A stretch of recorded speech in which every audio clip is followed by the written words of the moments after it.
Okupili smo se noćas ovdje povodom 14. manifestacije Dana Borovnice Plav 2013. godine. Najpre, na početku mog izlaganja, da se zahvalim posebno gospodinu Petru Ivanoviću, ministru poljoprivrede i ruralnog razvoja, na sveobuhvatnoj i svesrdačnoj podršci koji je zaista pružio nama na jedan zavidan, čak mogu reći nevjerojatno zavidan način. Dani Borovnice su za nas iz više razloga bitni i značajni. Prije svega, ovo je možda jedan, ne možda nego sigurno i zasigurno jedna od najvažnijih manifestacija na našim prostorima.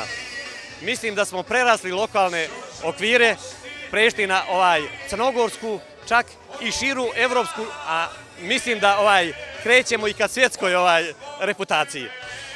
Nije ovo nimalo skromno što kažem. Znate zbog čega?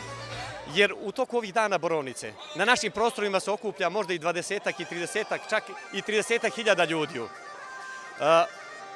Mislim da smo na ovom prostoru ovdje okupili, što je najbitnije, omladinu, našu dijasporu, pa želimo da s ovog mjesta pošaljemo njima poruku da nam što češće dolaze, da nam, ako Bog da, što duže i za jedan kraći period dođu i žive kod nas ovdje, da vide da mi nismo zaista neka učmala sredina, nego da pretendujemo ka jednoj evropskoj emancipaciji i evropskim sredinama.